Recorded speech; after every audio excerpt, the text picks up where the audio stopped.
If you thought that 2016 was a terrible year, the new year shows many signs that the much speculated Nemesis Nibiru system is set to arrive, moving ever closer to our planet as it moves around the sun in its elongated elliptical orbit across our solar system. There are new images that indicate that Nibiru is a large blue planet and is one of several orbiting bodies that are now moving through our solar system. These images of the planet, which the Hopi elders refer to as the Blue Kachina, provide a brief glimpse into the approaching star system, which is often very difficult to spot due to the steep angle in which it is moving.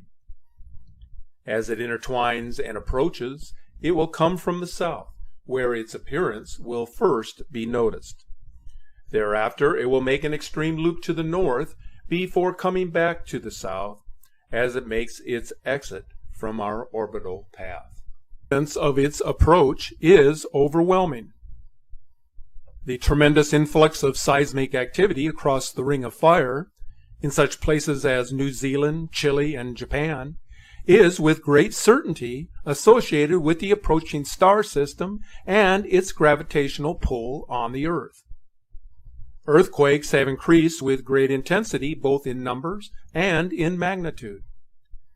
As a prime example of the increase in activity, the number of noticeable earthquakes that struck Japan in 2016 exceeded 6,500, which is 3 times more than was registered in 2015. And it is no coincidence that the numbers continue to increase.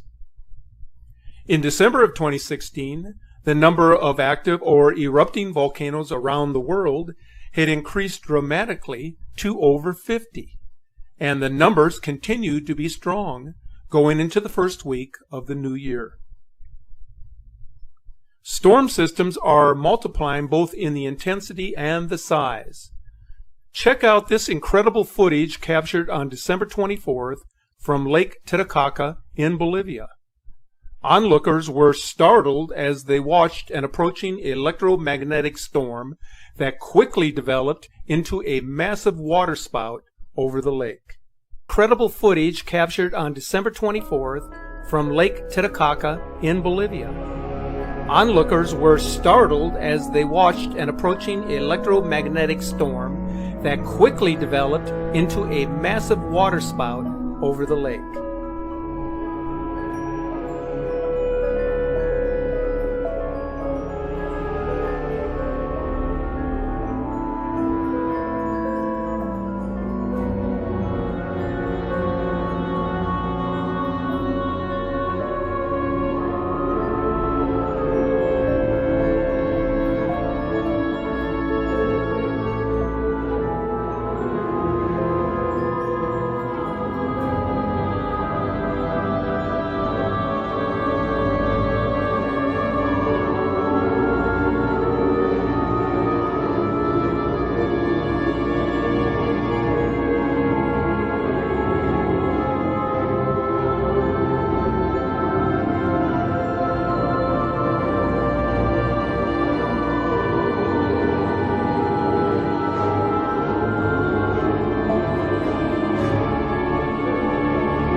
With the increase in the type and intensity of each storm comes an unusually high increase in the numbers of sinkholes and cracks appearing in the Earth's crust. As the weather continues to become more extreme, it brings with it the continuation of stronger and longer heat waves, which in turn lead to more severe wildfires across the world.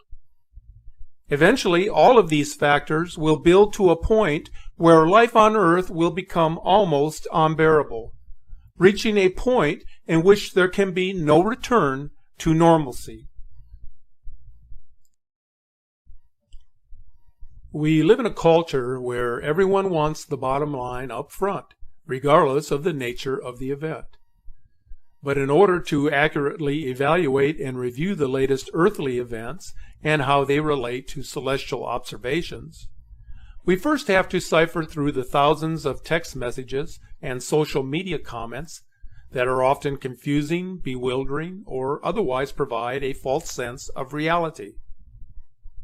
Because words are often overlooked or ignored, the messenger must thread a fine line that separates the scientific from the religious interpretation of the message. So what exactly is the bottom line in our discussion? What is it that so many seem to be missing, or just don't have the time or the desire to openly discuss with friends or family members? Can we or should we separate science from religion in an effort to seek the truth? Certainly, we all seek answers to the great mysteries that have unfolded over time, but finding the answers are a bit tricky.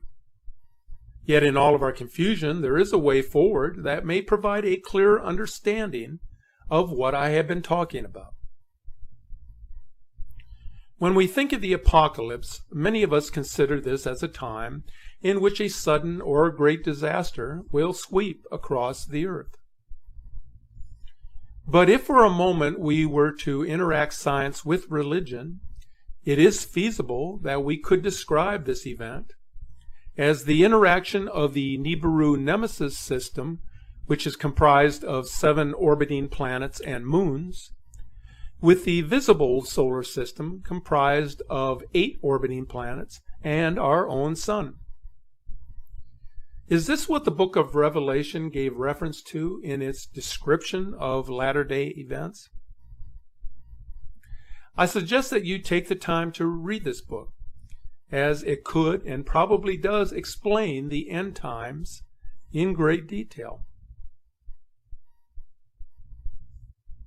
Most of us know or have heard of this. It represents the 4 evils that will come upon the earth in the latter days, in the form of pestilence, famine, war, and death.